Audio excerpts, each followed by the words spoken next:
रिद्धि सिद्धि दोनों बहनें गरीब थी। वो गरीब होने के साथ साथ काली भी थी। उनकी माँ प्रार्थना उन्हें जन्म देते हुए ही मर गई थी। दोनों बहनें जुड़वा थी। कुछ सालों बाद जब दोनों बहनें थोड़ी बड़ी हुई तो केशव भी अब दूसरी शादी करके अपने लिए अमीर बीवी ले आया था।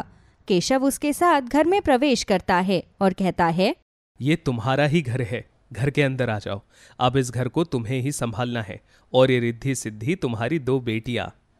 मैंने कभी नहीं सोचा था कि मेरा दिल आप पर आ जाएगा और इतने अमीर घर से ताल्लुक रखने वाली मैं आपसे शादी करने को तैयार हो जाऊंगी, वो भी आपकी 2 काली लड़कियों के बावजूद मैं आपके लिए मान गई। इसी को तो प्यार कहते हैं। आखिर मेरे प्यार का जादू तुम पर कुछ ऐसे चला कि मेरी गरीबी और 2 बेटियां भी तुम्हें नजर नहीं आई। अब इस घर को तुम्हें अपना घर समझना है और अपने पापा को शुक्रिया कहना। उन्होंने दहेज में जो इतना कुछ दिया है, मेरी प्यारी स्वर्गवासी पत्नी ने तो मुझे कुछ भी नहीं दिया।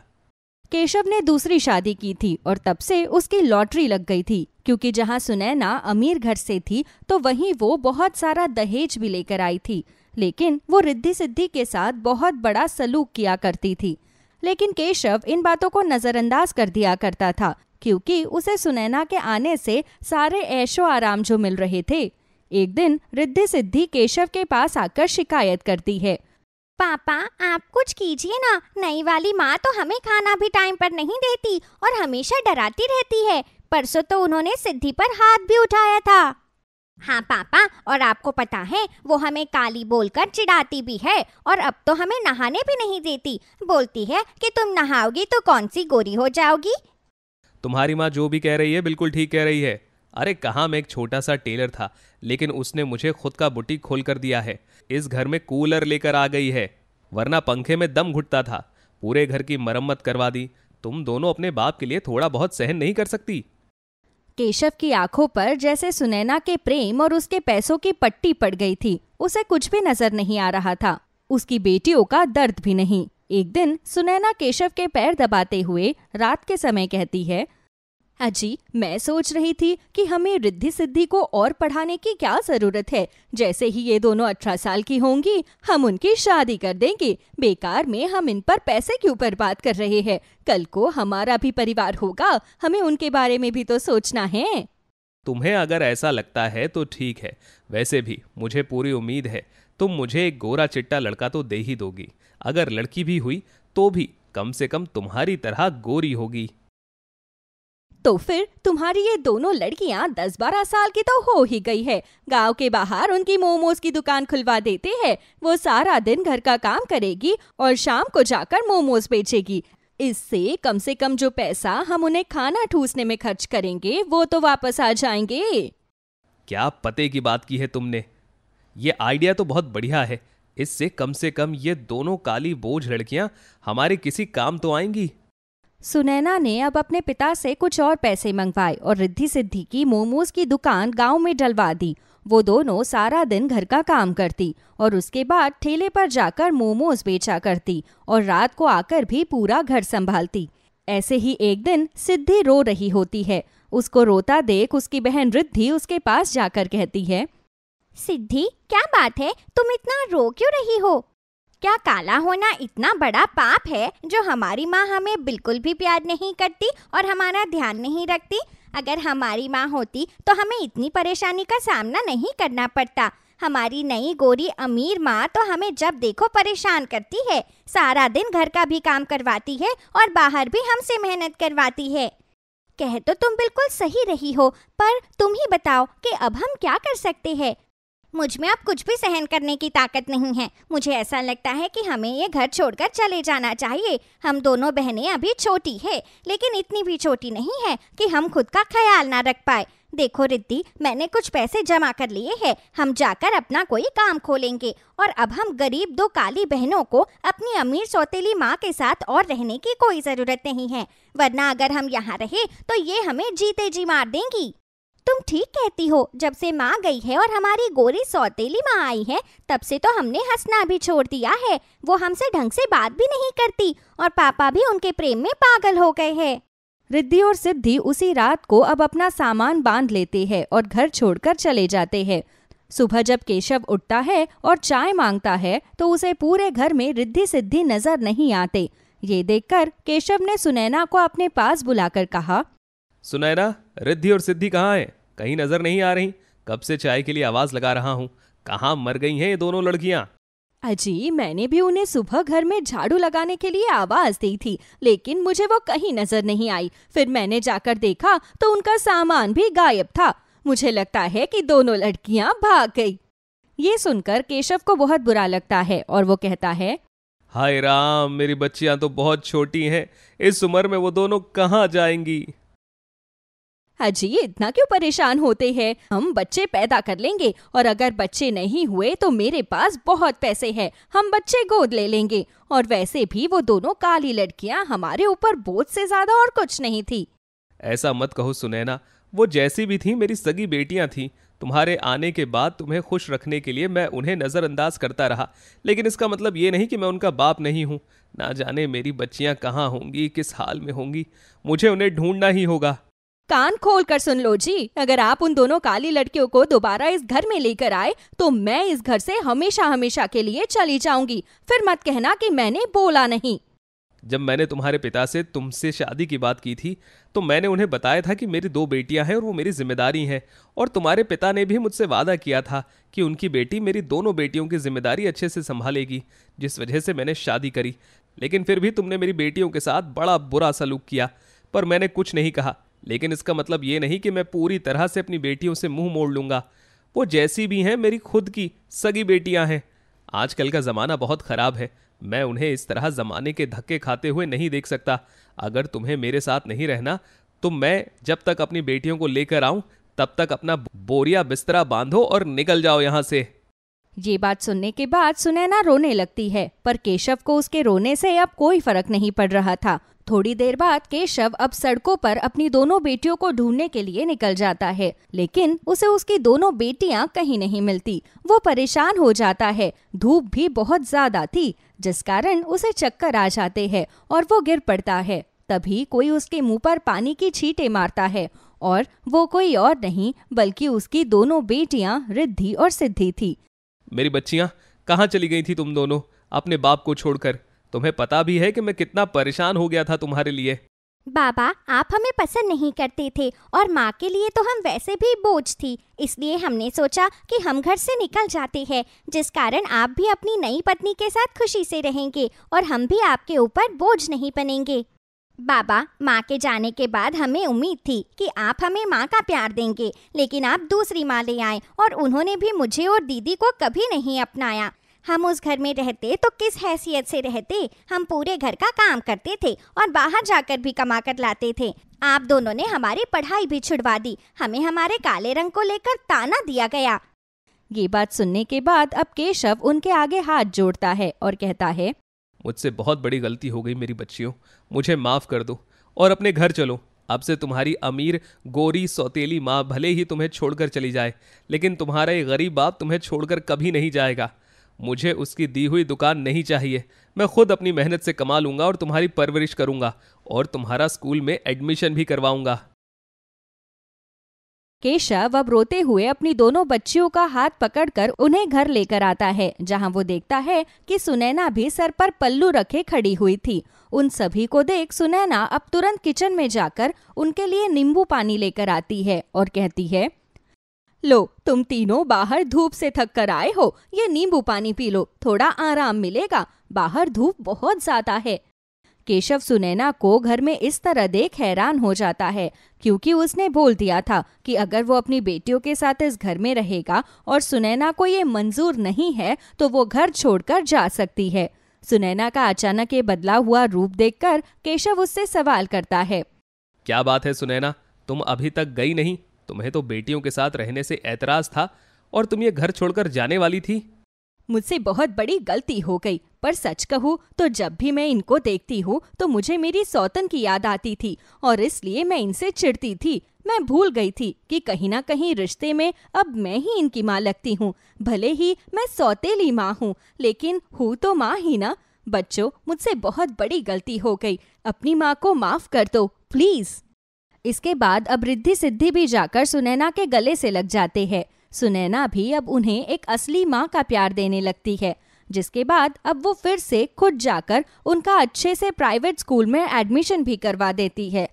वो खुद अपना घर में ऑनलाइन बिजनेस भी शुरू करती है ताकि उनके खुद के पैसों में भी आमदनी हो, जिसके बाद अमीर गोरी सौतेली माँ कभी भी अपनी काली बेटियों से नफरत नहीं करती और उनके साथ प्यार से रहने लगती है और उनके भविष्य को साकार करने के बारे में भी सोचने लगती है।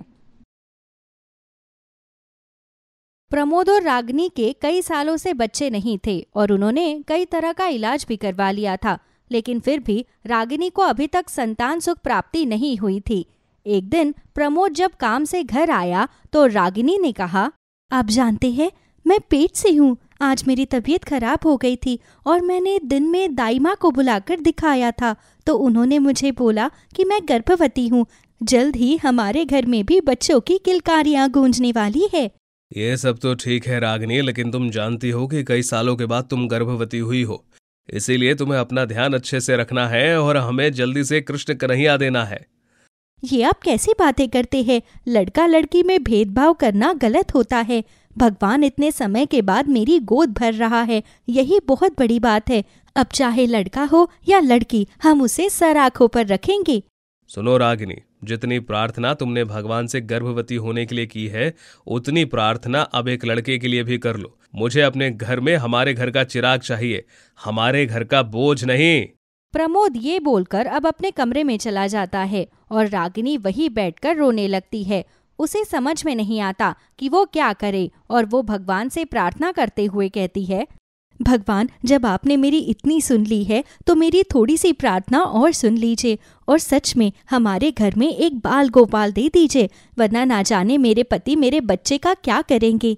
रागिनी भगवान से काफी मिन्नतें करती है, लेकिन फिर भी शायद भगवान रागिनी की ये प्रार्थना सुनने को तैयार नहीं था। कुछ ही समय के बाद रागिनी के 9 महीने पूरे हो जाते हैं और रागिनी 4 जुड़वा बेटियों को जन्म देती है। रागिनी बच्चों को जन्म देने के बाद बेहोश हो जाती है और दाई माँ 4 बेटियों को लाकर प्रमोद को देते हुए कहती है, ले प्रमोद, तेरे घर 4 जुड़वा बेटियों का जन्म हुआ है। बड़ी अनोखी किस्मत है तेरी, एक साथ घर में 4 लक्ष्मी आई है। ये कैसी बात है दाई माँ, मेरे लिए ये 4 लक्ष्मी नहीं बल्कि 4 बोझ है जो मेरे सीने पर आ गई हैं। तुझे शर्म नहीं आती अपने ही बच्चों को बोझ कहते हुए? इतनी प्रार्थनाओं के बाद तो तुझे बच्चे पैदा हुए हैं और तू ऐसा कह रहा है? प्रमोद अब कुछ देर कुछ सोचता है और उसके बाद में दाई माँ से कहता है, दाई माँ, मैं जानता हूँ कि आपको भी अपने पोते को शहर पढ़ाने के लिए भेजना है और उसके लिए पैसों की जरूरत है, लेकिन मेरा एक काम आपको करना होगा। क्या काम प्रमोद बेटा, बता मुझे क्या करना है? दाई माँ, 2 बच्चों को तो मैं पाल लूंगा, लेकिन 2 बच्चियों को आप ले जाकर जिंदा जमीन में दफन कर दो। उसके बदले में मैं आपको 10,000 रुपए दूंगा। तू कैसी बातें कर रहा है प्रमोद? मैं बच्चों का जन्म करवाती हूँ, उन्हें मारती नहीं हूँ। मैं ऐसा पाप कभी नहीं करने वाली। सोच लो दाई माँ, अगर ये काम आपने नहीं किया तो मैं आपको 500 रुपए का शगुन देकर यहीं से भेज दूंगा। फिर आप अपने पोते को पढ़ने के लिए शहर कैसे भेज पाओगी? और वैसे भी इस बोझ को तो मैं खुद भी ठिकाने लगा सकता हूँ, पर मैं तो आपको बस एक सुनहरा मौका दे रहा हूँ 10,000 कमाने का। प्रमोद की बात सुनकर दाई माँ काफी उदास हो जाती है। उसे समझ में नहीं आता कि वो क्या करे। उसके सामने एक ऐसा मौका था जिसका फायदा अब उसे उठाना सही लगता है और वो 2 बेटियों को उठाती है और जंगल के रास्ते जाने लगती है। बच्चों, उस जैसे निर्दयी बाप के साथ रहने से तो अच्छा यही है कि तुम मुझसे दूर हो जाओ। मैं खुद भी एक माँ हूँ और मुझ में इतनी हिम्मत नहीं है कि मैं तुम्हें जिंदा दफन कर सकूं। इसलिए मैं तुम्हें शहर जाने वाले रोड पर छोड़ रही हूँ। शायद अगर तुम्हारी किस्मत में जिंदा बचना लिखा हो तो तुम्हें कोई भला इंसान उठा कर ले जाए, और अगर तुम्हारी जिंदगी में मौत ही लिखी होगी फिर तो मैं भी तुम्हें नहीं बचा सकती। जिसके बाद दाई माँ शहर के रास्ते जाने वाली रोड पर 2 बच्चों को रख देती है और वहां से चली जाती है। जब वो वापस आ रही होती है तो शायद ये उसके कर्मों का फल था कि कोई जंगली जानवर उस पर हमला कर देता है और वो भी भगवान को प्यारी हो जाती है। ना ही वो अपने पोते को शहर जाने के लिए 10,000 रुपए दे पाती है और ना ही किसी को ये बता पाती है कि प्रमोद की 2 बेटियां जमीन में दफन नहीं हुई थी। प्रमोद की दोनों बेटियां शहर के रास्ते जाने वाली रोड पर रखी हुई थी। तभी वहां से अंजलि और सुभाष की गाड़ी जा रही होती है और अंजलि को 2 बच्चियों के रोने की आवाज आती है। सुभाष, गाड़ी रोको, बच्चों की रोने की आवाज आ रही है। ये सुनसान रास्ता है अंजलि, यहाँ पर गाड़ी रोकना बिल्कुल भी सेफ नहीं है। पर यहाँ पर 2 नन्ही बच्चियों की रोने की आवाज आ रही है, उन्हें यहाँ पर छोड़ना भी तो सुरक्षित नहीं है। चलो उतर कर देखते हैं, जो होगा देखा जाएगा, माता रानी हम पर कृपा करेगी। अब अंजलि और सुभाष जब रास्ते पर उतर कर देखते हैं तो उन्हें कोने में 2 सफेद कपड़े में लिपटी 2 बच्चियां रोती हुई नजर आती है। सुभाष और अंजलि उन दोनों बच्चियों को गोद में उठा लेते हैं और सुभाष कहता है, क्या निर्दयी जमाना आ गया है, इतनी छोटी बच्चियों को कोई इस तरह रोड पर कैसे छोड़कर जा सकता है। इनका जन्म तो अभी हुआ है। जिसने भी ये काम किया है वो इसकी सजा जरूर भुगतेगा। सुभाष, हम एक काम करते हैं, इन दोनों बच्चों को हम अपने साथ ले जाते हैं, इन्हें हम पाल लेंगे। पर अंजलि, तुम तो जानती हो कि हमारे पहले से एक लड़का है, फिर हम 2 लड़कियों का क्या करेंगे। भगवान ने हमें एक ही बच्चा दिया और उसके बाद में मैं कभी माँ नहीं बन पाई। शायद मेरे बेटे के लिए 2 बहनें आई हैं। अंजलि की आंखों में ममता देख सुभाष अब उन दोनों लड़कियों को रखने के लिए तैयार हो जाता है और इस तरह अंजलि और सुभाष उन दोनों बच्चियों को लेकर वहां से चले जाते हैं। तो वहीं कुछ ही सालों में प्रमोद को भी अपने किए की सजा मिलती है और उसे लकवा मार जाता है और उसकी मौत हो जाती है। अब रागिनी की 4 लड़कियां बड़ी हो गई थी। एक दिन रागिनी की दोनों लड़कियों ने अपनी माँ से कहा, माँ, आपको पता है शहर में एक बहुत बड़ी प्रतियोगिता होने वाली है जिसमें सबको कविता लिखनी है और जो भी सबसे अच्छी कविता लिखेगा उसे पूरे 5 लाख रुपयों का इनाम मिलेगा। अगर हम उस कविता में नाम लिखवाएं और वो इनाम जीत जाए तो हम अपने घर की टूटी हुई छत को फिर से ठीक करवा सकते हैं। ये बात तो मैं भी जानती हूँ कि तुम दोनों बहुत अच्छी कविता लिखती हो, लेकिन इतनी दूर तुम दोनों का अकेले शहर जाना ठीक नहीं है। अगर तुम्हें उस प्रतियोगिता में अपना नाम लिखवाना है तो मैं तुम्हें कभी नहीं रोकूंगी, लेकिन मैं भी तुम्हारे साथ चलूंगी। अरे माँ, आपने सोचा भी कैसे कि आपकी दोनों बेटियाँ आपको यहाँ अकेला छोड़कर जा सकती है? हम भी आपके साथ जाएंगी। जिसके बाद कुसुम अब रागिनी और प्रिया के साथ शहर आ जाती है और कविता में अपना नाम कुसुम और प्रिया लिखवा देते हैं। कुछ ही दिनों में वो प्रतियोगिता शुरू होने वाली थी और उस प्रतियोगिता के जज के रूप में अंजलि और सुभाष आए हुए थे, क्योंकि वो प्रतियोगिता उन्होंने गरीबों की प्रगति के लिए रखवाई हुई थी। कुछ ही देर में प्रतियोगिता शुरू हो जाती है और कुसुम और प्रिया इस प्रतियोगिता को जीत जाते हैं। जैसे ही इनाम देने के लिए अंजलि आगे आती है तो वो कुसुम और प्रिया को देख हैरान हो जाती है। ये कैसे हो सकता है? इन दोनों की शक्लें तो हिमानी और हेमा से मिलती है। अंजलि के मन में अब कई सवाल आ जाते हैं, पर वो किसी से कुछ नहीं कहती। वो उन्हें इनाम देती है और दोनों बहनें अब अपनी माँ के साथ इनाम लेकर अपने घर वापस आ जाती है।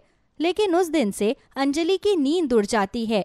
ऐसे ही एक रात उसने सुभाष को जाकर कहा, सुभाष जी, हमने हेमा और हिमानी को अमानत के तौर पर अपने पास रखा, लेकिन शायद अब वो समय आ गया है जब हमें हमारी हेमा और हिमानी को उसके पास लौटाए जिसकी वो अमानत है। ये कैसी बातें कर रही हो तुम? इतने सालों से तुमने उस माँ को उसके बच्चों से दूर रखा और अब तुम चाहती हो कि हम हेमा और हिमानी को उसके पास वापस छोड़ दें। क्या पता उस गरीब माँ ने खुद ही गरीबी से तंग आकर बच्चों को शहर के रोड पर छोड़ दिया हो। अगर ऐसा भी है सुभाष, तो भी हेमा और हिमानी को जानने का पूरा हक है कि उनकी सगी माँ ने उनके साथ क्या किया था। सुभाष को भी ये बात ठीक लगती है, जिसके बाद वो दोनों हेमा और हिमानी के साथ मिलकर कुसुम और प्रिया का पता निकलवाते हैं और बहुत जल्द वो पहुंच जाते हैं रागिनी के घर।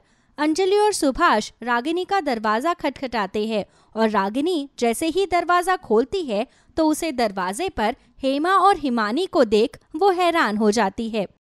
ये कैसे हो सकता है? कुसुम और प्रिया तो अंदर है, फिर तुम कौन हो जो बिल्कुल कुसुम और प्रिया की तरह दिखती हो? हेमा और हिमानी को भी अब तक कुछ नहीं पता था। तभी अंजलि ने अपनी बात कहनी शुरू की और उसकी पूरी बात को सुनने के बाद में रागिनी ने कहा,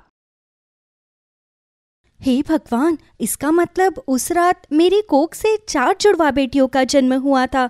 तभी मैं बोलूं, जिस पति को सिर्फ बेटा चाहिए था वो 2 बेटियों पर भी इतना खुश कैसे था।